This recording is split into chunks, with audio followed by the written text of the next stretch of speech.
प्रत्येक मराठी माणसासाठी अत्यंत अभिमानाचं आहे. कारण ज्या गेस्टशी आज आपण बोलणार आहोत त्यांच्याबद्दल जर जाणून घेतलं तर बरंच आपली छाती अभिमानानं फुलून यावी अशी त्यांची कारकीर्द आहे. तो 24 वर्षाचा प्रदीर्घ असा आय टीचा अनुभव आहे त्यांच्याकडं. JP Morgan, Microsoft, Tesla, visa card यासारख्या जगप्रसिद्ध कंपनीमध्ये त्यांनी काम केलेलं आहे. एखादा टेक्नॉलॉजी येते भारतात किंवा कुठेही येते त्यावेळेस त्या टेक्नॉलॉजीच्या अगेन्स्ट जेव्हा जॉब जातात त्यापेक्षा जास्त जॉब निर्माण होतात. एक जॉब गेला तर त्याच्यापेक्षा 2 पटीनं जॉब निर्माण होतात. आता AI मुळं डेव्हलपमेंट सेक्टरमध्ये तर थोडाफार इम्पॅक्ट जाईलच, पण असे अजून कोणते नवीन जॉब्स येतील का ज्याची तयारी मुलांनी, आपल्या ग्रामीण भागातल्या मुलांनी आत्तापासून करायला पाहिजे? पुढच्या 10 वर्षामध्ये तुम्हाला या लेवलचे चांगले जॉब येतील, या सेक्टरमध्ये येतील, असं काय असेल तर थोडेसे आपले ग्रामीण भागातली मुलं त्याच्यासाठी काम करू शकतील. तर आता पहा, जे AI मुळे जे जॉब, हे जे अपॉर्च्युनिटीज आहेत त्या तयार होणार, नवीन नवीन संधी तयार होणार, त्या काही सिमेट्रिकल नसणार, म्हणजे जेवढे गेले तेवढेच तयार होणार नाहीत. ओके. सो करिअरच्या 100 वाटा या पॉडकास्टच्या सदराखाली आपण काही दिवस एकत्र येत आहोत आणि काही व्हिडिओ आम्ही तुमच्यापर्यंत घेऊन आलेलो आहोत. यानंतरचा सगळ्यात महत्त्वाचा व्हिडिओ आज आम्ही तुमच्यासमोर घेऊन येत आहोत. खरं तर खूप लवकर हा व्हिडिओ होत आहे. त्यांचं मनापासून आभार मानायला पाहिजे, कारण कमी सबस्क्रायबर असतानासुद्धा हा व्हिडिओ त्यांनी कोडफर्स्टला दिला. सो हा जो क्षण आहे तो क्षण माझ्यासाठी अत्यंत महत्त्वाचा आणि कोडफर्स्टसाठी अत्यंत महत्त्वाचा आहे. प्रत्येक मराठी माणसासाठी अत्यंत अभिमानाचं आहे. कारण ज्या गेस्टशी आज आपण बोलणार आहोत त्यांच्याबद्दल जर जाणून घेतलं तर बरंच आपली छाती अभिमानानं फुलून यावी अशी त्यांची कारकीर्द आहे. सो 24 वर्षाचा प्रदीर्घ असा आय टीचा अनुभव आहे त्यांच्याकडं. JP Morgan, Microsoft, Tesla, visa card यासारख्या जगप्रसिद्ध कंपनीमध्ये त्यांनी काम केलेलं आहे आणि त्यांच्या करिअरची सुरुवात जी आहे ती पटणीपासून झालेली आहे. तो या आणि यासारख्या बऱ्याच भागावरती त्यांनी काम, आय टीमधल्या बऱ्याच सेक्टरमध्ये त्यांनी काम केलेलं आहे. टेक्नॉलॉजी आणि या सगळ्या गोष्टीवरती आज आपण डिस्कस करणार आहोत. तो सरांबद्दल जाणून घेण्याच्या आधी आपण आज हा व्हिडिओ जो आहे तो 2 ते 3 भागामध्ये करतो आहोत. पहिला जो आहे तो ग्रामीण भागातल्या विद्यार्थ्यांनी ज्या कटिंग एज टेक्नॉलॉजीज आहेत किंवा ज्या लेटेस्ट टेक्नॉलॉजीज आहेत त्या लेटेस्ट टेक्नॉलॉजीला घाबरून न जाता त्याच्यावरती कसं काम करायला पाहिजे. सो हा व्हिडिओ त्यांच्यासाठी आहे. हा व्हिडिओ जे मिड करिअरमध्ये आहे त्यांनी घाबरून न जाता पुढं लर्निंग कर्व कसा असायला पाहिजे याच्याबद्दलचा आहे आणि हा व्हिडिओ त्यांच्यासाठी आहे ज्यांना परदेशात जाऊन आपली स्वप्न पूर्ण करायची आहेत. या सगळ्यांबाबतीत आज विनायक सरांकडून आपण जाणून घेणार आहोत. कोडफर्स्टमध्ये विनायक सर तुमचं खूप खूप स्वागत. नमस्कार, धन्यवाद, थँक्यू. सो माझा पहिला प्रश्न विनायक सर हा आहे, साधारण तुम्हाला 24 वर्षाचा अनुभव आहे आय टीमधला. आत्ता वेव्स, आय टी वेव्ह ज्याला म्हणतो आहे किंवा लाट, हा एक खूप प्रचलित शब्द आहे मराठीमध्ये. लाटा येतात आणि लाटा जातात. तो आय टीच्या बाबतीतही बऱ्याच साऱ्या लाटा आल्या असतील आणि गेल्या असतील, ज्याला आय टी वेव्ज म्हणूयात. माझा पहिला प्रश्न हा आहे, कारण तुम्ही 90 पासूनचं सुरुवात असेल किंवा त्याच्या अगोदरची सुरुवात असेल, तुम्ही किती वेव्ज बघितलेले आहेत तो प्रश्न घेऊयात आणि मग नंतर तुमच्या इंट्रोडक्शनकडे जाऊयात सर. तर तुम्ही म्हणता ते वेव्स किंवा लाटा ज्या आहेत, हे ज्या गोष्टी आपण पाहतो, तुम्ही जर ICUमध्ये बघितलं तर आपलं ते हार्टबीट आहे नेहमी असं ते लाटासारखंच असायला लागतं. स्ट्रेट लाईन आले की आपण संपलो. ग्रेट. तर आपल्या आयुष्यात सुद्धा अशी स्ट्रेट लाईन नसते कधी, ती अशी गुंतागुंत, वर खाली अशी लाटा. तसं आय टीमध्ये सुद्धा खूप काही गोष्टी आहेत की ज्या कॉम्प्लेक्सिटीमुळे किंवा जिओपॉलिटिक्समुळे, इकॉनॉमिक्समुळे किंवा एखादा सेक्टर, बिझनेस सेक्टरचा जो आहे तो एकदम सडन ड्रॉप झाल्यामुळे, काही टॉक्सिक लोन झाल्यामुळे, तर अशा लाटा येत असतात आणि जात असतात. आता मी ज्या लाटा पाहिल्या त्या अमेरिकेमध्ये गेल्या म्हणजे 1999ला गेलो आणि ते 2000ला Y2K झाल्यानंतर ते .com बस्ट झालं. म्हणजे सिलिकॉन व्हॅलीमध्ये पुणे .com कंपन्या डुबल्या. कारण त्यांनी खूप फंड घेतले होते, रेज केले होते, पण त्याच्या प्रमाणात त्यांचं काही रिटर्न्स आले नाही. त्यांचं जे बिझनेस मॉडेल आहे ते बिझनेस मॉडेलमध्ये रेव्हेन्यू स्ट्रीम तेवढ्या कमी कालावधीत ते जनरेट करू शकले नाही. आणि ॲडॅप्टेबिलिटी, लोकांनी ते लवकर अडॅप्ट नाही केलं, त्यांनी त्या गोष्टी उचलून नाही धरल्या लवकर. त्यामुळे थोडासा बऱ्याचशा कंपन्यांना तोटा झाला. त्याच्यानंतरनं 8 वर्षांनी म्हणजे 2008 साली ती टॉक्सिक लोन्स जे अमेरिकेने काही बँकांनी रिस्क अनालिसिस न करता त्यांनी असंच लोन दिल्यामुळे ते लोन साठत गेलं आणि ज्या बँका ते परत फेडू शकला नाही त्या बँकाने दुसऱ्या बँकांकडून घेतल्या होत्या. असं ते एखाद्या आपण म्हणतो ना डॉमिनो इफेक्ट, अशा पत्त्यासारख्या ते सगळ्या पडल्या. तर तो एक ती एक लाट होती, ते एक रिसेशन होतं.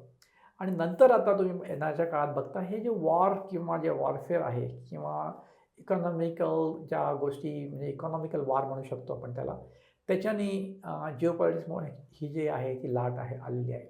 तर या मोठ्या लाटा आहेत, पण त्याच्यामध्ये मी छोट्या छोट्या लाटा बघितल्या त्या तुमच्या तेजी मंदी आपण म्हणतो धंद्यामध्ये. तर मोठ्या प्रमाणात एखाद्या सेक्टरचं तेजी मंदी झाल्यामुळे काय होतं की डिमांड सप्लाय जो आहे, तुम्हाला आवक जावक जेवढी पाहिजे गरज त्याच्यापेक्षा जास्त तुम्ही डिमांड केली तर त्या गोष्टीची किंमत कमी होते, म्हणजे मूल्य कमी होतं. यामुळे त्या छोट्या मोठ्या मी पाहिल्या मॉर्गेज सेक्टरमध्ये पाहिल्या, रिअल इस्टेटमध्ये. नंतर जेव्हा जेव्हा स्टॉक मार्केट खाली जातं तेव्हा तेव्हा रिअल इस्टेट आणि गोल्ड हे वरती जातं. तर असा एक लॉ ऑफ ॲव्हरेज म्हणून आहे देवाचा जो आहे की जिकडे इकडं खूप दऱ्या असतील आणि इकडे मोठे डोंगर असतील. कधी कधी इकडे तुम्हाला खूप पाऊस पडेल, इकडे काहीच दुष्काळ असेल. तर या गोष्टी जगात असतात आणि त्याला कारणीभूत काही अंशी आपणच आहोत. तर आपणच तयार केलेल्या प्रॉब्लेम्सना आपणच सोडवत असतो आणि त्याच्यामध्ये कोणाचा फायदा होतो, कोणाचा तोटा होतो. आणि म्हणजे समजा लाट आली, तुमचं नुकसान, काही लोकांनी त्या नुकसानाच्या सुद्धा फायदा नंतर मिळवलेला आहे भरपूर. Every disaster has an opportunity. आता कोविडमध्ये मी भारतात होतो आणि कोविडच्या ह्याच्यामध्ये पाहिलं मी, काही माझ्या एका मित्रांनी फक्त टिफिन डबे तयार करून ह्या सुरक्षा कर्मचारी आणि स्वच्छता कर्मचाऱ्यांना देऊन त्यांनी खूप पैसे कमवले. म्हणजे तो प्रॉफिटमध्ये खूप प्रॉफिट घेतला त्यांनी. राईट. तर अशी आहे गंमत आहे की ह्या सापशिडीचा खेळ तुम्ही खेळला असाल. आपण गेलो खेळीने आणि सापाने परत खाली होतो, परत वरती जातो. तर हे चालू असतं, पण याचा एन्जॉय करा आणि त्याच्यामध्ये रिस्क घेऊन विचार करा की आपण जास्त खाली जाणार नाही, थोडीशी रिस्क घ्या, परत पुढे जाऊ शकता. येस. विनायक सर, माझा पुढचा प्रश्न तुम्हाला हा आहे, तुमचं बालपण आणि एज्युकेशनल जे करिअर आहे किंवा तुमचं शिक्षण कशामध्ये झालं आहे याच्याबद्दल प्रेक्षकांना जाणून घ्यायला खूप आवडेल. माझं बालपण सोलापूरला गेलं. मी सोलापूरला आहे. तिथे मी 10वीपर्यंत शिकलो आणि नंतर मग माझे 4थी आणि 7वीला स्कॉलरशिप मिळाली. मी गणितात चांगला होतो, गणित प्रावीण्य, गणित प्रज्ञा परीक्षेमध्ये मी उत्तीर्ण चांगल्या महाराष्ट्रात. तर त्याच्यानंतर मी 10वीला माझा बोर्डात काही मार्काने माझा नंबर हुकला. मी असं ठरवलं, माझे मोठे बंधू हे डिप्लोमा त्यांनी केला होता इलेक्ट्रॉनिक्स. त्यांच्या प्रभावामुळे मला इलेक्ट्रॉनिक्स सर्किट्स आणि त्याच्यामुळे असेल मॅजिक या गोष्टी ज्या आहेत जादूसारख्या वाटल्या मला. आणि मग मी डिप्लोमा इंडस्ट्री इलेक्ट्रॉनिक्स जे आहे ते गव्हर्नमेंट पॉलिटेक्निक लातूर इथे ॲडमिशन घेतली. तिथे 3 वर्ष मी राहिलो आणि शेवटच्या वर्षी मला कॅम्पसमध्ये टेल्कोमध्ये जॉब मिळाला. त्याच्यानंतर मी ती टेल्कोला अप्रेंटिसशिप केली काही महिने आणि मी परत डायरेक्ट सेकंड इयर इंजिनिअरिंग केलं सोलापूरला वालछान इन्स्टिट्यूट ऑफ टेक्नॉलॉजीमध्ये, कम्प्युटर इंजिनिअरिंगमध्ये. त्याच्यानंतर 3 वर्ष तिथे केल्यानंतर मी पुण्यात आलो जॉबच्या शोधामध्ये. पुण्यामध्ये त्यावेळेस 93ची गोष्ट आहे, 93ची. त्यावेळेस एवढ्या सॉफ्टवेअर कंपन्या नव्हत्या आणि तेवढा ही हवा नव्हती, म्हणजे वेव नव्हती तेवढी. तर त्यामध्ये डिमांड सप्लाय म्हणजे जास्त रिक्वायरमेंट नव्हती, त्यामुळे मला मुंबईला जावं लागलं. मग पुण्यामध्ये मुंबईला पटनी कॉम्प्युटर्स माझा पहिला सॉफ्टवेअरचा जॉब होता. त्याच्यामध्ये मी मेन फ्रेममध्ये काम केलं. तिथे मी जनरल इलेक्ट्रिक कंपनीच्या म्हणजे क्लायंट होता तिथे काम केलं. आणि तिथून मग पुढे मी माझा एक शरीरामध्ये ॲक्सिडेंट झाला आणि त्याच्यानंतर मी घरी आलो आणि परत मी पुण्याला आलो. आणि मग परत मी पुण्याहून मला सिलेक्शन झाल्यानंतर मी दिल्लीमध्ये जॉब करत होतो आणि ते पण इंटरनॅशनल कंपनीमध्ये. आणि तिथे मी विटली इन्शुरन्स ग्रुपमध्ये काम केलं, त्यांच्यासाठी इन्शुरन्स कंपनीमध्ये. आणि तिथे मी मिनी कम्प्युटर्समध्ये काम केलं, AS400 बेस IBM टेक्नॉलॉजी. आणि नंतर मी ME केलं, मास्टर्स केलं बिट्स पिलानीमधून आणि Wow. तिथे कॉम्प्युटर सायन्स आणि माझं थिसिस माझं रिसर्च होतं हे न्यूरल नेटवर्क्सवर होते. मग मी 1996 साली मी न्यूरल नेटवर्क्समध्ये माझं थिसिस होतं. माझं रिसर्च न्यूरल नेटवर्क्समध्ये त्यावेळेस. 1996लाच तुम्ही न्यूरल नेटवर्क्स जे आत्ता मला वाटतं ट्रेंडिंग टॉपिक चालू आहेत, जे NLPचे असतील किंवा बऱ्याच साऱ्या गोष्टी असतील, AI मध्येही त्याचा यूज होत असेल, याबद्दल आपण बोलणारच आहोत. सो बेसिकली तुम्ही मला वाटतं की बिट्स पिलानीमधून तुम्ही MTech कम्प्लीट केला आणि रिसर्च केलेला आहे. त्याच्या आधी तुम्ही 2 कंपन्यांमध्ये जॉब केला असं आपण कन्सिडर करू शकतो. एक जी आहे पटनी आणि दुसरी जी आहे सिक्वल स्टार, राईट, जे दिल्लीला आहे. सो मेन फ्रेम ही त्यावेळेस ट्रेंडिंग टेक्नॉलॉजी होती का? तर त्यावेळेस काय होतं की मोठ्या ज्या अमेरिकन कंपन्यांचा Y2K एक प्रॉब्लेम होता की 1999 नंतर जे आपलं जे सेंचुरी म्हणतात ही सेंचुरी चेंज झाल्यामुळे तर जनरली आपण डेट लिहितो तेव्हा DDMMYY लिहितो, राईट. तर आपण CCYY लिहित नसायचो. ते बऱ्याचशा सॉफ्टवेअरमध्ये ते 00 होणार होतं, कारण ते 2000 साल म्हणजे ते YY0 होणार होतं. त्याच्या मागे CC20 असलं तरी ते 0 असल्यामुळं सगळं डेट कॅल्क्युलेशन झोपणार होतं. सगळीकडं डेट कॅल्क्युलेशन सगळ्या याच्यामध्ये म्हणजे इन्शुरन्स कंपन्यांमध्ये, बँकांमध्ये तुमची टाईम व्हॅल्यू ऑफ मनी असते. तुमचं काही पैशाचं तुम्हाला ते किती दिवस हा म्हणजे मुद्दल आहे, त्याच्यावर किती व्याज येणार त्याच्याकडे, ते सगळं गणित आहे ना ते 00 असल्यामुळे जाणार होतं. त्यामुळे बऱ्याचशा अमेरिकन कंपन्या घाबरल्या होत्या, मेजरली बँकिंग, इन्शुरन्स सेक्टरमध्ये, फायनान्शियल सेक्टरमध्ये. तर त्यांना वाटलं की आता एक जगबुडी होणार का काय, सगळे सॉफ्टवेअर सगळं बंद पडेल का काय. तर त्यावेळेस त्यांना मदत केली भारतीय इंजिनियरनी, भारतीय लोकांनी, कारण मोठ्या प्रमाणात भारतीय लोकांनी जाऊन इथून काही टूल बनवले, तिथे जाऊन त्यांनी तो जो प्रत्येक त्यांचा लाईन बाय लाईनमधला कोड जो आहे तो ते डेटचा फॉर्मॅट त्यांनी चेंज केला, राईट, म्हणजे CCYY करून टाकलं आणि तो प्रॉब्लेम सॉल्व्ह केला. ते एक मोठा प्रॉब्लेम म्हणा त्यावेळेस होता आणि तो सक्सेसफुल झाल्यानंतर भारतीय लोकांबद्दल त्यांचं जे मत आहे म्हणजे ते चांगलं मत तयार झालं, कारण आपण त्यांना त्यांच्या पडत्या काळामध्ये अगदी घाबरल्या परिस्थितीत आपण त्यांना मदत केली. त्यामुळे परदेशात भारतीय इंजिनिअरना खूप व्हॅल्यू वाढली. ओके. सो मला हा प्रश्न विचारायचा आहे सर तुम्हाला, जेव्हा तुम्ही बिट्स पिलानीमधून पासआउट झालेत तेव्हा बिट्स पिलानीकडून प्लेसमेंट मिळालेलं की अपॉर्च्युनिटी कशी होती, म्हणजे ती अपॉर्च्युनिटी कशी होती आणि बाहेर जाण्याचा जो तुमचा प्रवास आहे तो कुठूनपासून सुरू झाला, म्हणजे तो प्रसंग काय होता एक्झॅक्टली, तो जाणून घ्यायचा आहे मला. आता मी बिट्समध्ये जेव्हा ॲडमिशन घेतली आणि ग्रॅज्युएट झालो तेव्हा आधीच माझा एक्सपिरियन्स होता, कारण आधी 2 कंपन्यात काम करून गेलो होतो. त्यामुळे मला मी डेव्हलपरपासून न सुरुवात करताना मला टेक लीड किंवा सिनियर सॉफ्टवेअर इंजिनिअरच्या लेवलला जॉब बघायचा होता, कारण आता माझा एक्सपिरियन्स मला उपयोगात आणायचा होता. त्यामुळे मी मल्टीनॅशनल कंपनी जिथे आल्या त्या कॅम्पसमध्ये त्याच्यामध्ये फक्त जे मला सिनियर पोझिशन देतील त्याच कंपन्या मी ॲप्रोच केला आणि मग मी माझं tech lead senior software engineer त्या पोझिशनला मी गेलो आणि मला मल्टीनॅशनल कंपनी मॅस्कॉट सिस्टम्स नावाची कंपनी आहे, ती आता आयगेटमध्ये आयगेट म्हणजे कॅपजेमिनीमध्ये आहे. तर त्या कंपनीमध्ये गेल्यानंतर मला त्यांनी एक फुल फ्लेज एक प्रोजेक्ट हँडल करायला दिला. तो पण US बेस्ड कंपनीचा होता आणि तो सगळा Cमध्ये होता आणि C आणि ओरॅकल प्रो Cमध्ये होता, म्हणजे सिक्वल एम्बेडेड सिक्वलमध्ये होता. त्या माझी स्वतःची टीम करून मी प्रत्येक कॉलेजला त्यावेळेस REC सिलचर आहे तिथून मी मुलांना घेऊन त्यांना मी ट्रेन करून इंडक्शन ट्रेनिंग प्रोग्राम 3 महिन्याचा देऊन मी त्यांना टीम उभी करून मी ते सक्सेस करून दाखवला. ग्रेट.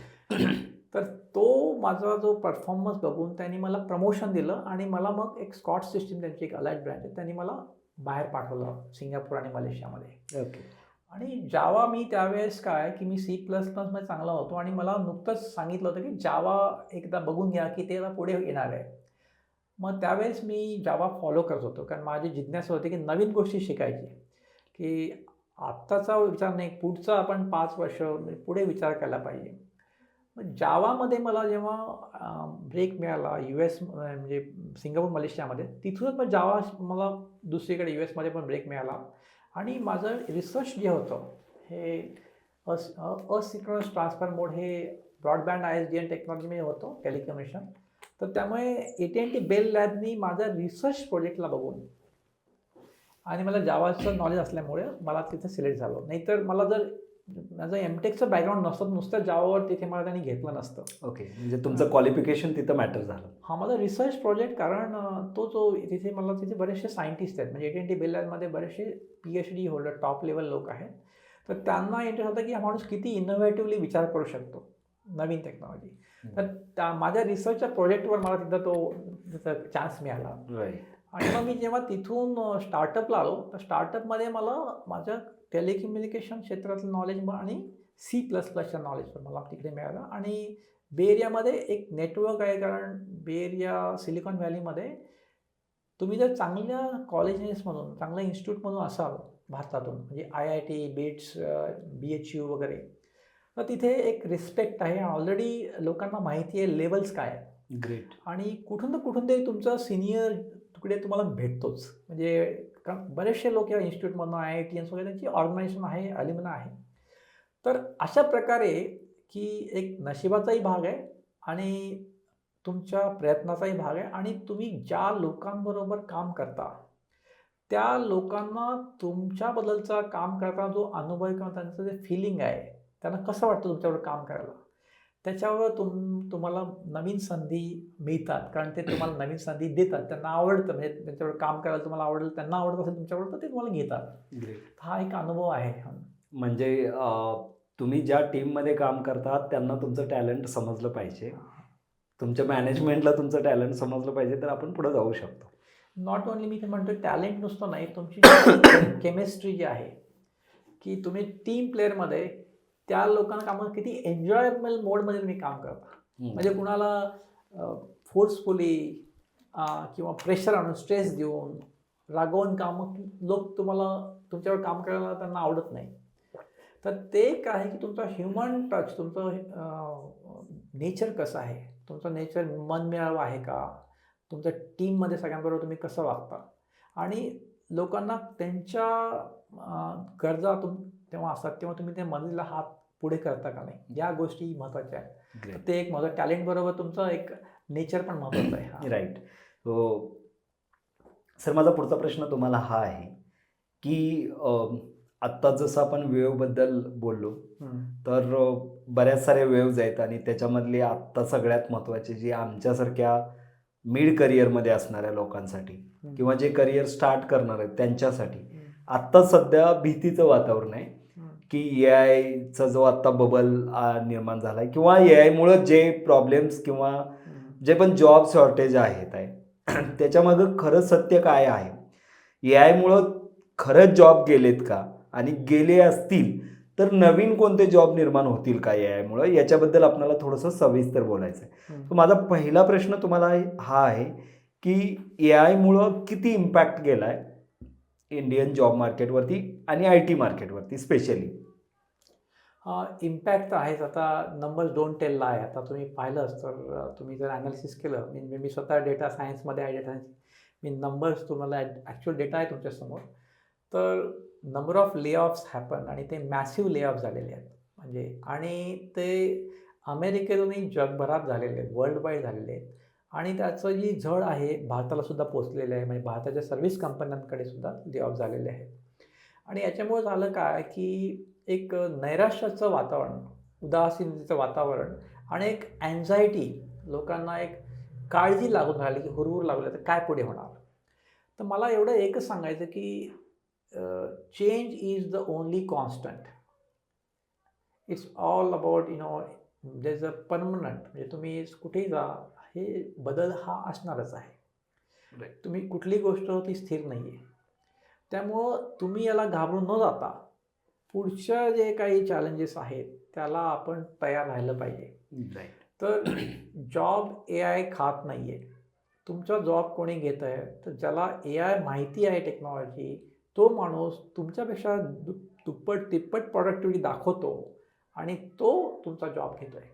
म्हणजे कुठेतरी परफॉर्मन्समध्ये तुमचा परफॉर्मन्स आणि जो AI वापरून करतो परफॉर्मन्स, याच्यामध्ये खूप मोठी गॅप असल्यामुळे तुमच्यासारखे 2-3 लोकांचा जॉब तो एक माणूस करतो तेवढा परफॉर्मन्स. त्यामुळे ते 3 लोकं ठेवणं त्यांना वाटत नाही. बिझनेस डिसिजन आहे ती.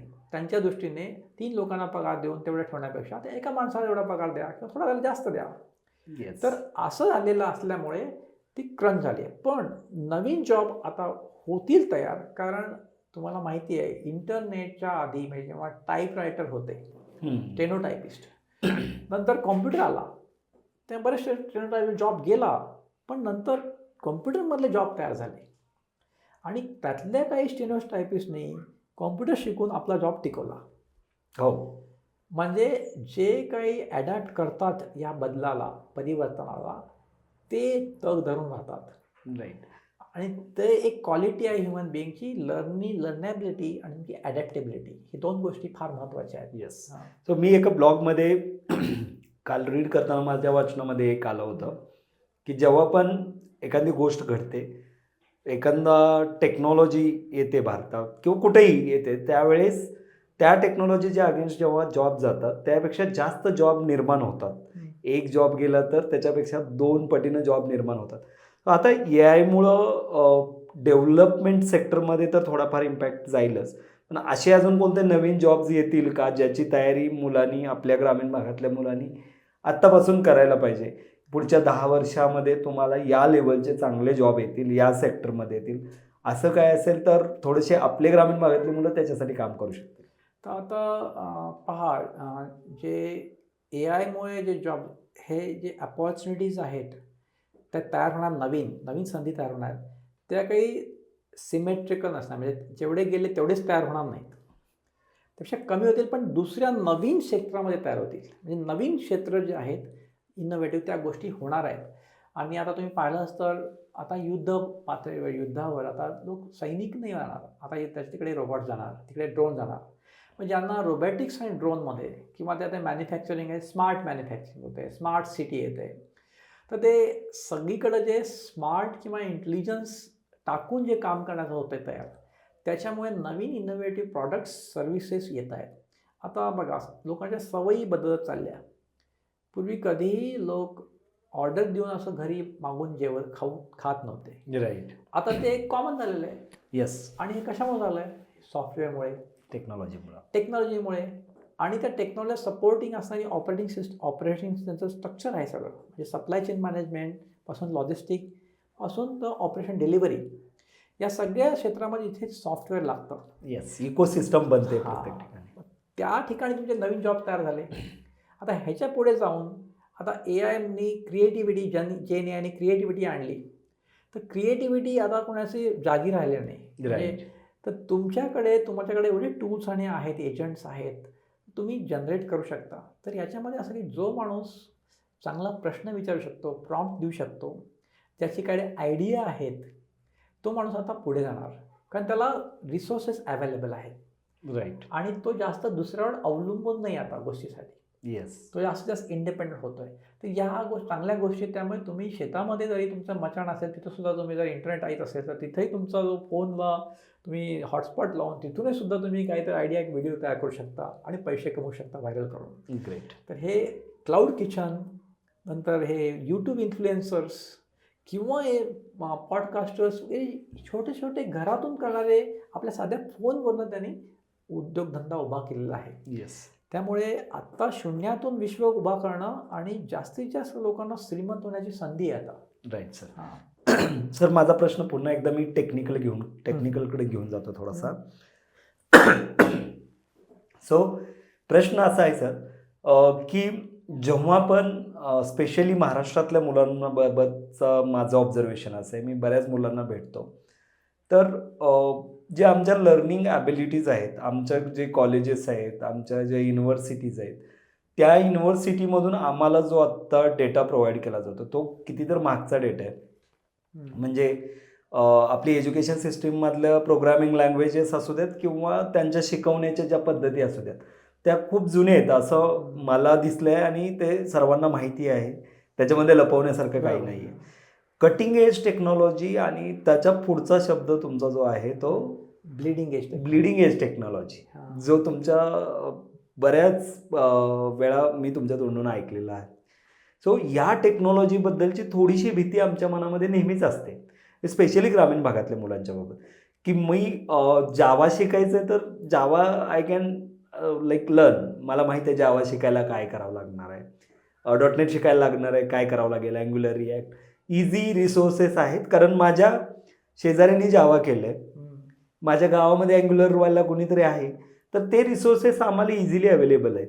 पण आता कटिंग एज टेक्नॉलॉजी आणि ब्लिडिंग एज टेक्नॉलॉजी जे आहेत त्याबद्दलची सुरुवात कुठून करायला पाहिजे, आणि स्पेशली ती जी भीती आहे मनातली, आता तुम्ही 96 मध्ये जो रिसर्च केला तो आत्ता माइट बी ट्रेंडिंगमध्ये आहे. त्यावेळेसच ते तुम्ही न्यूरल नेटवर्कचं बघितलेलं होतं. ते अजूनही आमच्यापर्यंत म्हणजे तेवढं ग्रामीण भागातली मुलं आम्ही तेवढ्या डेप्थमध्ये जात नाही. तर त्याची सुरुवात कुठून करायला पाहिजे, किती छोटे छोटे स्टेप्स घ्यायला पाहिजे, म्हणजे हा प्रश्न माझा त्या मुलांसाठी जी आत्ता इंजिनिअरिंग फर्स्ट इयरला आहेत, किंवा त्या पालकांसाठी जे पालक आत्ता मुलांचं करिअर पुढच्या 5 वर्षात बघू इच्छित आहेत, त्या मुलांनी कटिंग एज टेक्नॉलॉजीसाठी कसं काम करायला पाहिजे.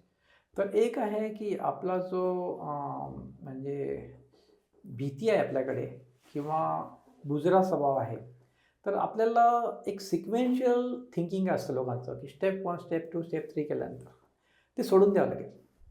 आता सांगायचं म्हणजे की मला इथे यायचं आहे, तर माझ्याकडे ऑप्शन काय आहे? मी माझ्या गाडीने येऊ शकतो, 2 व्हीलर, 4 व्हीलर येऊ शकतो, मी ओला उबर करू शकतो, मी 2 व्हीलरची राईड करू शकतो, रॅपिडो, माझ्याकडे ऑप्शन आहेत. आता ट्रॅफिकचा माझ्याकडे डेटा आहे, किती ट्रॅफिक आहे, अंतर किती आहे, डेस्टिनेशन काय, सगळा डेटा आहे. आता यामध्ये फक्त मला डिसिजन घ्यायचं आहे की best optimal way of reaching. Great.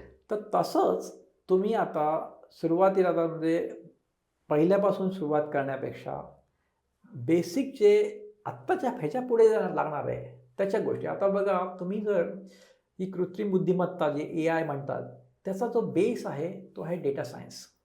जसं आता तुमच्याकडे फूड आहे, तुम्ही आता जे अन्न घेता हे धान्य, कडधान्य आहेत, धान्य, ज्वारी, बाजरी, पण ते कसं येतं, ते येतं 2 गोष्टीमुळे. एक तर तुमची सॉईल, माती चांगली पाहिजे, तुमच्याकडं पाणी पाहिजे. पाणीच नसेल तर तुम्ही पिकू शकता काही, नाही शकत. तसंच डेटा नसेल तर हे काही AI चालणार नाही. तर जास्तीत जास्त काम डेटा सायन्सवर आहे. हा जो सगळा जो तुम्ही ChatGPT, LLM हे जे काय वापरता, क्लाउड, जेमिनाय वगैरे जे काय, त्याला ट्रेन कोणी केलं? इंटरनेटचा सगळा डेटा, आणि तो डेटा कोणी जनरेट केला? तुम्ही, आम्ही टाकलं सगळं, आणि त्या डेटावर जाऊन त्यांनी ट्रेन केलेलं आहे. आता नवीन ते काढले त्यांनी, सिंथेटिक डेटा जनरेशन म्हणून नवीन काढले, ते डेटा जनरेट करतायत. तर आता काय ह्याच्यामध्ये तुम्ही डेटामध्ये राहिलात तर डेटा सायन्सपासून तुम्ही सुरुवात केली पाहिजे की डेटा मॅनेजमेंट, डेटा लाईफ सायकलच्यामध्ये स्टेप्स ज्या आहेत की डेटा इंजेक्शनपासून लोडिंग, नंतर एक्स्ट्रॅक्शन, एनरिचमेंट, ट्रान्सफॉर्मेशन, नंतर प्री प्रोसेसिंग, नंतर डेटा व्हिज्युअलायझेशन, इन्साईट, त्याच्यामध्ये मशीन लर्निंग वापरून, तर ही एंटायर जी डेटा लाईफ सायकल तिथून तुम्ही सुरुवात केली पाहिजे. त्याच्यावर पुढे तुम्हाला रोबॅटिक्समध्ये जायचं आहे, तुम्हाला AI मध्ये जायचं आहे, JNAIमध्ये जायचं आहे, IoTमध्ये जायचं आहे, तुम्हाला इंटेलिजंट IoTमध्ये जायचं आहे, IIoTमध्ये जायचं आहे, तुम्हाला ब्लॉकचेनमध्ये जायचं आहे. सगळ्याला इम्पॉर्टंट आहे डेटा.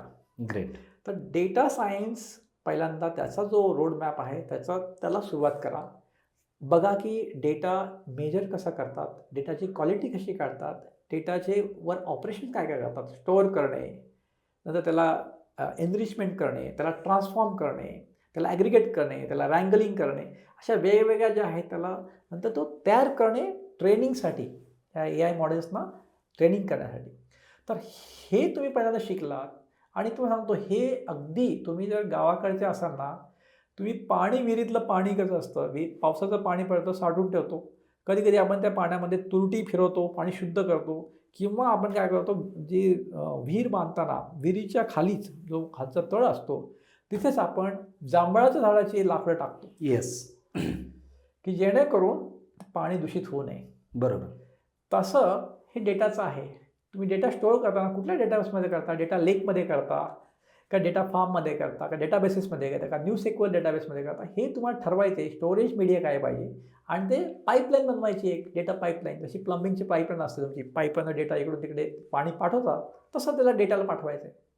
आणि मग त्या डेटावर त्याचा चाळणी करून तो हा डेटा कुठल्या गोष्टीसाठी उपयोगी आहे. जसं आपण केमिकल लॅबमध्ये असं टेस्ट करतो, टेस्ट ट्यूब बेबीमध्ये त्याचे वेगवेगळे केमिकल टाकून, ह्याचे pH व्हॅल्यू किती आहे, ह्याच्यामध्ये गाळ किती आहे, तसं तुम्हाला मेजर करून त्या डेटाची क्वालिटी आणि त्याची व्हॅल्यू काढावं लागेल आणि त्या डेटाला नंतर ट्रेनिंग करून त्या मॉडेल्सना ट्रेन करून इंटेलिजंट बनवावं लागेल. राईट. तर माझा बेस आहे की तुम्ही डेटा सायन्स एक सुरुवात करा स्टेप, नंतर तुम्ही एआयमध्ये जा. एआयमध्ये तुम्ही स्पेशलायझेशन निवडू शकता. कुणाला ऑटोमोबाईलमध्ये इंटरेस्ट असेल त्यांनी इलेक्ट्रिक व्हेकल आणि सेल्फ ड्रायव्हिंग कार याच्यामध्ये जा, म्हणजे ऑटोनॉमस व्हेकल्स जे आहेत त्याच्यामध्ये जा. नंतर त्या कुणाला त्याच्यापेक्षा त्यांना विमानाचं असेल त्यांनी जावा तुम्ही ड्रोनमध्ये जा, फ्लाईंग मशीन्समध्ये जा. आता फ्लाईंग कार्स येतील, म्हणजे हायपरक्राफ्ट म्हणजे जमिनीच्या वरती चालणाऱ्या कार येतील. असं तुम्ही तुमच्या आवडीप्रमाणे नंतर स्पेशलायझेशन करू शकता, पण पहिल्यांदा डेटा चांगला पक्का करा ती बाजूला. सो सर, माझा पुढचा जो प्रश्न आहे तो मला वाटतं की प्रत्येक मराठी माणसाचं एक स्वप्न असतं, म्हणजे बाकीचे कुठले देश असो ना नसो, पण एकदा अमेरिकेला जायचं आणि तिथल्या कंपनीमध्ये काम करायचं. तुम्ही तर आता तुमच्या बोलण्यातून सिलिकॉन व्हॅली आणि तिथल्या बऱ्याच साऱ्या कंपनीची नावं आलीत. मला वाटतं की तुम्ही आत्तापर्यंत मायक्रोसॉफ्ट, JP मॉर्गन, विजा आणि टेस्ला या आपण मेनली म्हणूयात यासारख्या बऱ्याच कंपन्यांमध्ये काम केलं आहे. पण या कंपनीमधलं आता प्रत्येकी एका कंपनीबद्दलची थोडीशी डिटेल्स, की मी हा प्रश्न का विचारतोय त्याच्यामागचं माझं हेतू थोडासा वेगळा आहे. हा प्रश्न विचारताना मला असं वाटतंय की तुमची प्रेरणा घेऊन अनेक मराठी इंजिनियर्स अशा मोठ्या कंपनीमध्ये जाऊ शकतील. त्या मुलांनी काय करायला पाहिजे अशा कंपनीमध्ये जायला, आणि तेवढं डिफिकल्ट आहे का? पहिला तर हा प्रश्न आहे की या सगळ्या कंपनीमध्ये आपला एक मराठी माणूस जाऊ शकतो, तिथं चांगलं काम करू शकतो, तिथले कल्चर समजून घेऊन काम करू शकतो. ही ॲबिलिटी मराठी माणसाची आहे आणि ते तुम्ही करून दाखवलं ऑलरेडी. तुमच्या या प्रवासातून, या 4 कंपनीच्या मार्गदर्शनातून आमची जी मराठी मुलं आहेत ती तिथंपर्यंत पोहोचू शकतील, म्हणून मी हा प्रश्न तुम्हाला विचारतोय. तर तुमचा हा जो क्रम होता तो कसा होता? कोणती पहिली कंपनी जॉईन केली आणि मग सुरुवात कशी झाली या 4 कंपन्यांची, किंवा या 4 कंपन्यांमधलं वर्क प्रोफाईल, तिथला अनुभव कसा होता? तुम्ही टप्प्याटप्प्याने एक्सप्लेन केलं तर बरं होईल. ओके. तर मी तुम्हाला सांगतो, मी इथून गेल्यानंतर AT&T बेलला मी कन्सल्टंट होतो. नंतर मी स्टार्टअपमध्ये होतो. तर स्टार्टअपमध्ये मी फुल टाईम स्टार्टअपमधला माझा एक्सपिरियन्स हा सगळ्यात मला वाटतं की जास्त अनुभव देणारा आणि डोळे उघडणारा. म्हणजे मला तिथे कळाले की आपण किती पाण्यात आहोत, आणि तिथे मी जास्त माझी तयारी करून मी स्वतःला मजबूत केलं. जसं तुम्ही जिममध्ये जाऊन तुम्ही बॉडी बनवता, तशी स्टार्टअपमध्ये मला कामाच्या वेगळ्या संध्या मिळाल्या आणि मला खूप काम करावं लागलं, म्हणजे परिश्रम करावे लागले.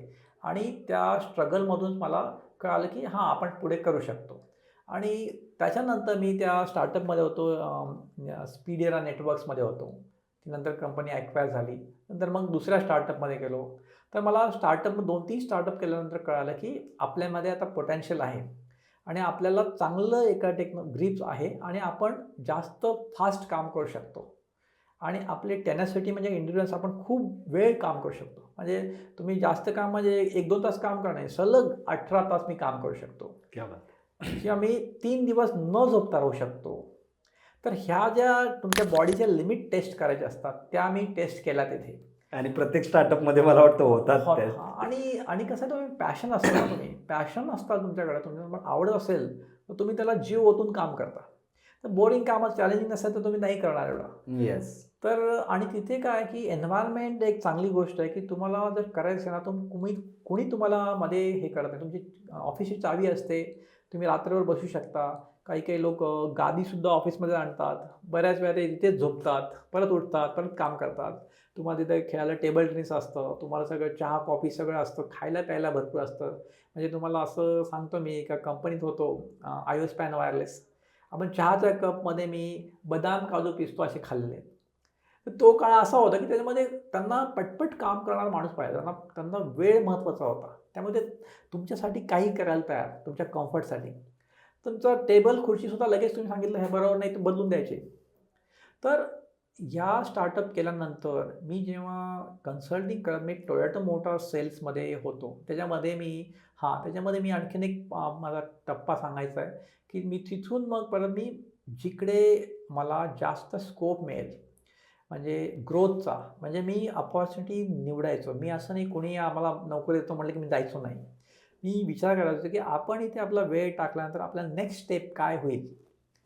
तर त्या दृष्टीने मी चूज केलं. त्याच्यानंतर मी बँकिंग आणि इन्शुरन्स सेक्टरमध्ये मी ठरवलं की याच्यामध्ये जायचं, कारण तो एरिया जो होता तो जास्त रिसेशन प्रूफ होता. म्हणजे ज्या अप्स अँड डाऊन्सला त्याच्यावर एवढा परिणाम नाही होत, कारण इन्शुरन्स हे रिसेशन प्रूफ बिझनेस आहे सेक्टर अमेरिकेमध्ये. किती झालं तरी लोक हेल्थ इन्शुरन्स काही सोडत नाहीत, म्हणजे ते काही कट नाही करत. बाकीच्या गोष्टी कट आउट करतात, पण हेल्थ इन्शुरन्स कट नाही करणार. आणि insurance is like a protection, it's a security for the people. तर मी त्या बिझनेसमध्ये असल्यामुळे 2008चं रिसेशन मला काहीच धक्का लागला नाही, पण माझा यावर काहीच इम्पॅक्ट झाला नाही. आणि त्यामध्ये मी मर्जिंग ॲक्विजिशन सेक्टरमध्ये 3-4 कंपन्या मर्ज होत होत्या. तर 3-4 कंपन्यांचे सगळे सॉफ्टवेअर सिस्टीम्स सगळे इंटिग्रेट होत होते, आणि तिथे मी सब्जेक्ट मॅटर एक्सपर्ट होतो. त्यामुळे मला तिथे 3-4 वेगवेगळ्या कंपनीच्या सगळ्या सिस्टीमचा बिझनेस फ्लो सगळी माहिती झाली टेक्नॉलॉजीची. आणि जसं तेव्हा तुम्ही कॉर्नर स्टोनला, म्हणजे तुम्ही म्हणजे वेन द क्रॉसिंग पाथवेला असता, 2-4 रस्ते एका ठिकाणी मिळतात आणि त्याच चौकात तुम्ही भरला असताना तुम्हाला सगळ्या रस्त्यांची माहिती मिळते सगळीकडे येणारे. तर तुम्ही नेहमी अशा इंटरसेक्शनला राहायला पाहिजे की जिथे टेक्नॉलॉजी आणि बिझनेस आणि तुमचं आर्ट हे तिन्ही क्रॉस होत आहे.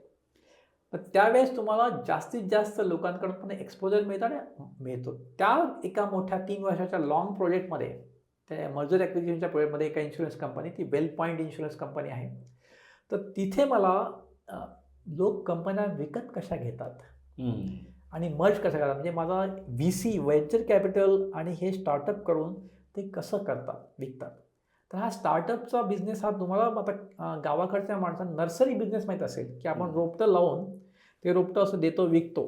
तर स्टार्टअप म्हणजे असंच आहे, एखादी आयडिया घ्यायची, त्याच्याने काहीतरी छोटंसं करून दाखवायचं, मग त्याला थोडंसं मोठं करायचं, त्याला एक फळ दोन आलं की लोक लगेच अट्रॅक्ट होतात, अरे चांगलं आहे हे. मग तुम्ही तेवढंच विकू शकता किंवा अजून त्याचं मोठं करून विकू शकता, किंवा तशाच टाईपचे आणखीन 3-4 गोष्टी करून त्याला क्लब करून असं बंडल म्हणून विकू शकता.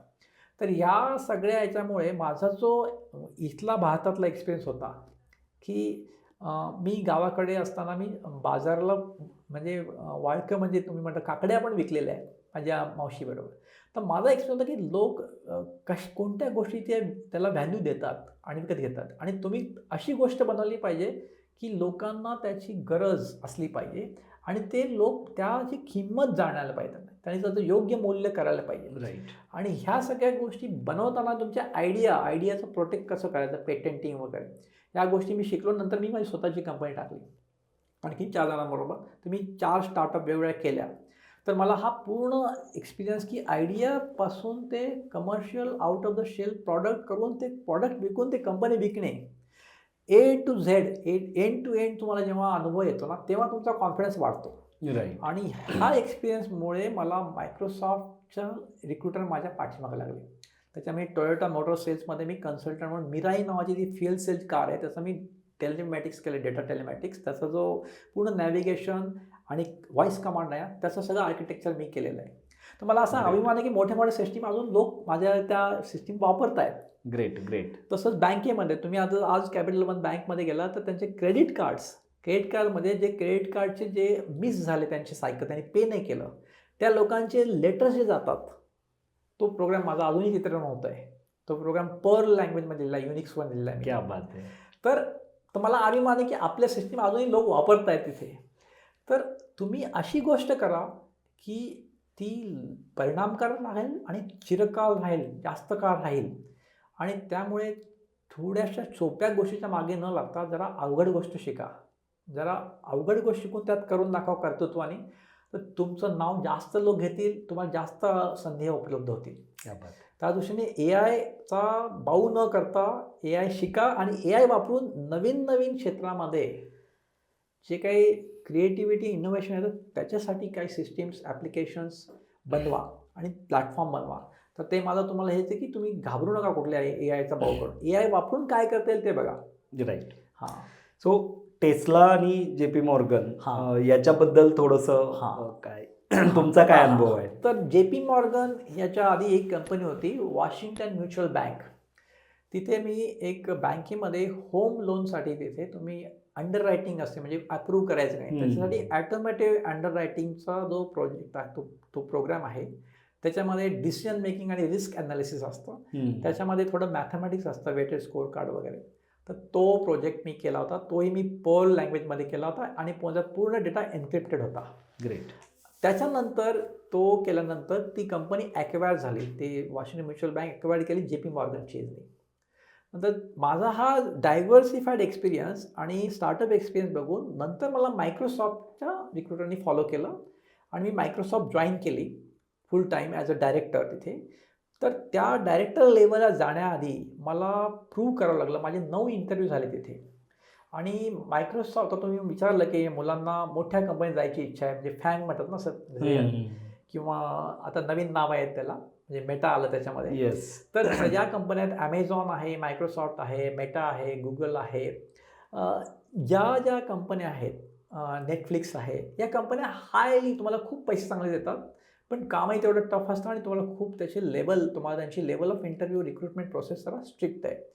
तर त्याच्यामध्ये इंटरव्ह्यूमध्ये आता मी माझ्या डायरेक्टर लेवलच्या इंटरव्ह्यूमध्ये मला जास्त आर्किटेक्चर डिझाईन आणि माझं व्हिजन आणि मी प्रॉब्लेम्स कसं सॉल्व करतो, माझा विचार कसा करतो प्रॉब्लेमचा, आणि माझं कम्युनिकेशन आणि प्रेझेंटेशन स्किल काय आहे, आणि इन्फ्लुएन्शियल स्किल म्हणजे माझ्या हाताखालच्या लोकांकडनं मी काम करून घेऊ शकेल काय, ते मला मानतील का नाही, ह्या सगळ्या गोष्टी बघितल्या. त्याच्यामध्ये सायकोलॉजी टेस्ट असते, त्याच्यामध्ये केस इंटरव्ह्यू असतो, बिहेवियर इंटरव्ह्यू असतो, टेक्निकल फिट इंटरव्ह्यू असतो, आणि मग वेगवेगळ्या टेक्नॉलॉजीमध्ये वेगवेगळ्या लोकांच्या ग्रुपमध्ये तुमचा इंटरव्ह्यू होतो.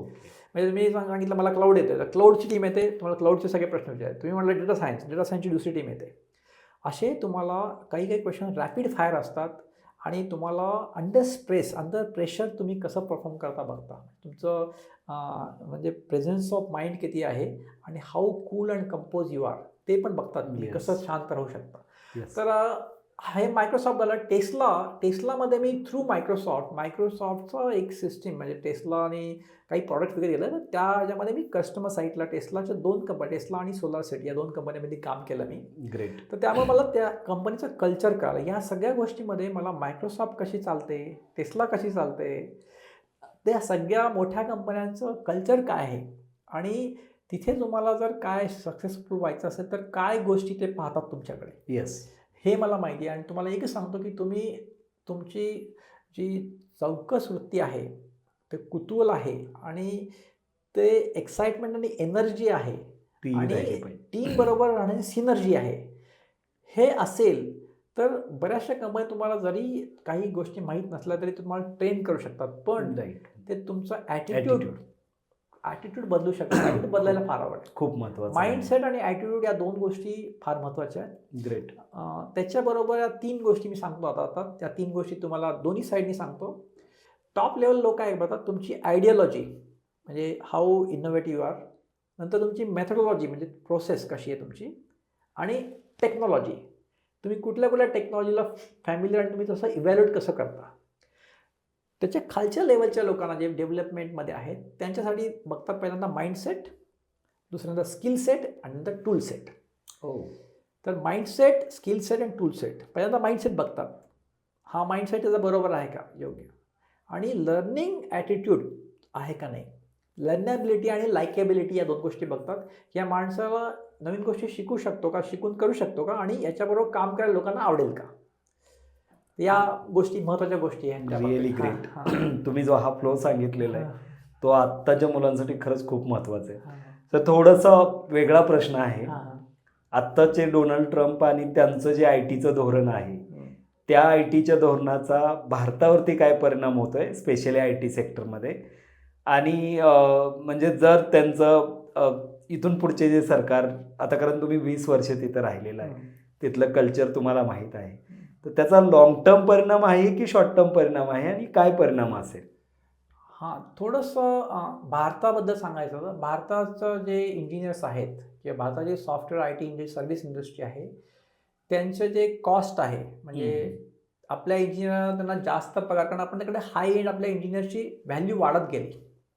तर बाकीच्या कंट्रीज ज्या आहेत, आता आहे आयर्लंड आहे, किंवा बांगलादेश आहे, किंवा फिलिपाईन्स आहे, किंवा श्रीलंका आहे, किंवा पाकिस्तान आहे, तर चायना आहे, रशियामधले काही भाग आहेत. तर इथे ना तेवढं सॉफ्टवेअर इंजिनियर तेवढी सॅलरी तेवढी प्रमाणात तेवढं फास्ट वाढली नाही. राईट. तर आता आपल्याकडे काय करतात ते भारताचे लोक फक्त हाय एंड जे अवघड गोष्टी आहेत AIवर त्यासाठी हायर करतात आणि छोटी छोटी कामं आहेत ते दुसऱ्या कंट्रीच्या देत आहेत. पण एकंदर जिओ पॉलिटिक्समध्ये जे टेरिफ आणलं डोनाल्ड ट्रम्पनी, या टेरिफमुळे ती कॉस्ट ऑफ डिलिव्हरी त्यांनी काही रिस्ट्रिक्शन आणले की आउटसोर्सिंग करण्यासाठी, किंवा त्यांनी काही त्यांच्या लोकल ज्या कंपन्या आहेत मॅन्युफॅक्चरिंग त्याला मॅन्युफॅक्चरिंग रिव्हर्स म्हणजे बाहेरच्या देशातून परत अमेरिकेत आणण्यासाठी त्यांनी फोर्स केला किंवा जास्त त्यांनी इन्सेंटिव्ह दिले. त्यामुळे बऱ्याचशा तिथल्या लोकल लोकांना जॉब मिळेल, रोजगार मिळेल आणि त्यांची ग्रोथ होईल आणि त्यांच्यावरचं असलेलं कर्ज कमी होईल. म्हणजे अमेरिकेवर जास्त कर्ज आहे, दरडोई कर्ज तुम्ही काढलं तर भारताच्या नागरिकांपेक्षा अमेरिकेच्या नागरिकांवर कर्ज जास्त आहे दरडोई. कारण त्यांनी खूप पैसे घेतले आणि ते पैसे त्यांनी मार्केटिंग ह्याच्यामध्ये काही टाकले, त्याच्यामुळे त्यांना रिटर्न्स आले नाहीत. त्यामुळे डोनाल्ड ट्रम्पच्या बरोबर एक मोठा प्रॉब्लेम आहे की आता इकॉनॉमी त्यांचे जे डिफिसिट आहे फिस्कल, की त्यांना जे कमवतात त्यातलं बरंचसं त्यांना व्याजच द्यावं लागतं कर्जाचं त्यांनी घेतलं. त्यामुळे त्यांना ग्रोथ त्यांच्या डेव्हलपमेंटसाठी त्यांना पैसे राहत नाही. तर त्यासाठी त्यांनी हे कॉर्पोरेशन्सला मोठ्या बिग फॉर्च्यून 100 कॉर्पोरेशन्स जे आहेत त्यांनी विनंती करून सांगितलं की तुम्ही आता असं करा की आपल्या लोकांना जास्त किती जॉब मिळतात त्यांच्या. आणि त्यामुळे एकंदर भारताकडे जिथे भारतीय लोक आहेत अमेरिकेमध्ये, ते अमेरिकेतल्या लोकांपेक्षा श्रीमंत आहेत. म्हणजे तिथल्या दारिद्र्य रेषेखाली जे लोक आहेत त्याच्यापेक्षा भारतीय लोक तिथे चांगल्या कम्फर्ट लाईफस्टाईलमध्ये जगतात. क्या बात आहे. ते तिथल्या लोकांना काही भावत नाही काही गोष्टी, असं मला वाटतं. कारण मी पाहिलं बऱ्याचशा लोकांना की ते असं टॉन्टिंग करताना मीटिंगमध्ये वगैरे, की आता एखादा आपला टेस्लामध्ये कारमध्ये आला मॉडेल 9, एखादा मर्सिडीज बेन्झमध्ये आला, तर त्यांना असं वाटतं की हे लोक आत्ता आले 4-5 वर्षांनी गाड्या घेत आहेत, घरं घेत आहेत. तर त्यांना हे माहीत नाही की त्यांनी तेवढं कमवायला आधी त्यांनी किती मेहनत घेतलेली आहे. येस.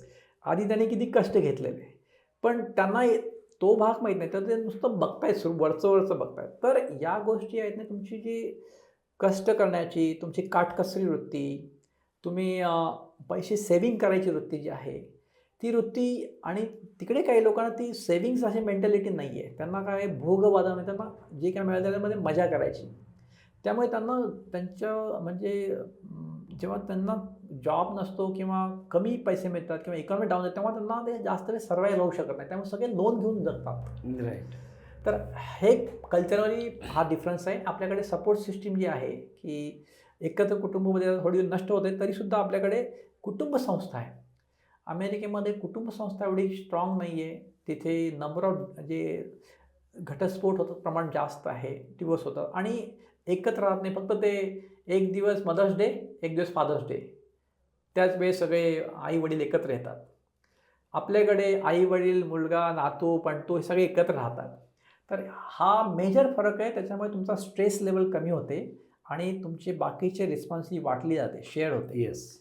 तर त्यामुळे प्रत्येकजण आपापलं लोड घेतल्यामुळे कुणावरही असं एकदम जास्त लोड येत नाही. राईट. तर तो एक भाग त्या लोकांना आता ॲप्रिशिएट करतात. ते म्हणजे जेव्हा मी पाहिलं की भारतीय कुटुंब जेव्हा तिथे हॉटेलमध्ये सेलिब्रेट करतं बर्थडे, त्यावेळेस जेवढे लोक असतात फॅमिलीचे सगळे 3-4 जनरेशनचे लोक असतात, ते बघून बऱ्याचशा अमेरिकांना हे वाटतं की अरे हे लोक काय आहेत, म्हणजे दुसऱ्या देशात येऊन हे सेलिब्रेट करतायत सगळ्यांबरोबर. तर तो एक भाग आहे. आणि टेस्ला बघितलं तुम्ही, JP मॉर्गन सांगितलं, JP मॉर्गन ती कंपनी ॲक्वायर झाली. मी वॉशिंग्टन म्युच्युअल बँकमध्ये होतो टेस्लामध्ये, आणि मी विजामध्ये एक काम केलं होतं. विजा एक कंपनी, विजामध्ये मी कन्सल्टिंग काम केलं. विजाची जी 3D सिस्टीम आहे, त्याची सिक्युरिटी सिस्टीम आहे, म्हणजे ऑथेंटिकेशन, ऑथरायझेशन, ऑडिटिंग, हे रिअल टाईममध्ये होतं. किंवा तुम्ही कॉर्ड स्वॅप करता जे क्रेडिट कार्ड मर्चंटकडे, तेव्हा ते ॲटोमॅटिक हे होतं की तुमचं कार्ड तुम्हीच आहात का, नंतर तुम्ही ऑथराईज आहात का, आणि तुमची मागे तुम्ही काही सस्पिशियस ट्रान्झॅक्शन केलेत का नाही, ते रिअल टाईममध्ये बघतात. त्याचं जे आहे त्याचं जे मॅथमॅटिकल, त्याचं जे इन्क्रिप्शन डिक्रिप्शन आणि त्याचं क्रॉस चेकिंग आहे वेगवेगळ्या सिस्टीमशी, त्याच्यामध्ये मी काम केलं. तर विजा ही एक चांगली कंपनी, मोठी, त्यांचा वर्ल्ड वाईड बिझनेस आहे. त्यामुळे it's a really global company. Great. आणि त्यांचं मला एक गोष्ट आवडली की त्यांच्याकडे सिस्टमॅटिकली काम करण्याची पद्धत आहे आणि दे आर व्हेरी प्लॅनिंग खूप अहेड होतं. म्हणजे आता क्रिसमस येतोय, क्रिसमसला खूप शॉपिंग होते अमेरिकेमध्ये, ब्लॅक फ्रायडे आणि क्रिसमसला. तर ह्याची तयारी त्यांच्या आदल्या वर्षी मग चालूच असते. म्हणजे 1 वर्ष आधी ते पुढच्या क्रिसमसची तयारी करतात. त्याप्रमाणे त्यांचं नेटवर्क बनवतात, किती शॉपिंग होईल, किती ट्रान्झॅक्शन होतील आणि तेवढ्या हाय ट्रान्झॅक्शन, ऑनलाईन ट्रान्झॅक्शन होताना त्यांची सिस्टीम चालायला पाहिजे. कुठेही बंद पडताना नाही पाहिजे, परफॉर्मन्स कुठेही नसतं. ते त्याचं हार्डवेअर, सॉफ्टवेअर अपडेट आणि नवीन सिस्टीम बनवून त्याला सपोर्ट करण्यासाठी. तर हे एक मला चांगलं वाटतं की प्लॅनिंग जे आहे आणि जे मॅनेजमेंट आहे, व्हिजनरी मॅनेजमेंट, तर त्या गोष्टी आपण त्यांच्याकडनं खरंच शिकायला पाहिजे आणि त्या गोष्टी नवीन गोष्टींना ते लवकर अडॅप्ट करतात, म्हणजे नवीन टेक्नॉलॉजीला. येस. मग आपण या पॉडकास्टच्या शेवटच्या प्रश्नाकडे वळतोय सर. गेली 24 वर्ष तुम्ही काम करता आहात. 24 वर्ष जर इंडस्ट्रीमध्ये टिकायचं असेल तर लर्निंग ॲटिट्यूड हा खूप महत्त्वाचा आहे. तुम्ही आत्ता जी आमच्या चॅनलच्या माध्यमातून ग्रामीण भागातली मुलं आमच्याशी जोडली गेलेली आहेत किंवा हा पॉडकास्ट जे इंजिनियर्स बघतायत त्यांच्यासाठी लर्निंग कंटिन्युअस कसं ठेवायचं आणि त्याच्या पाठीमागची प्रेरणा काय आहे याच्याबद्दल थोडक्यात सांगा सर. तर मी इथं काही युनिव्हर्सिटीमध्ये पण काम केलं आहे, व्हिजिटिंग फॅकल्टी प्रोफेसर. तर मी सांगत असतो माझ्या विद्यार्थ्यांना, जे शिकणारे आहेत, की ज्या दिवशी तुम्ही शिकायचं थांबवाल त्या दिवशी तुमची ग्रोथ जी आहे, वाढ, तुमची विकास हा थांबला समजायचा. कारण आजच्या जगामध्ये अनसर्टन्टी, म्हणजे तुम्हाला सांगता येत नाही पुढे काय होईल आणि गोष्टी, या नवीन नवीन गोष्टी एवढ्या पटकन फास्ट येत आहेत, तुम्ही त्याला अडॅप्ट नाही केलं तर तुम्ही फार मागे राहता. तर शब्द जो आहे लर्न, त्याच्यामध्येच अर्न आहे.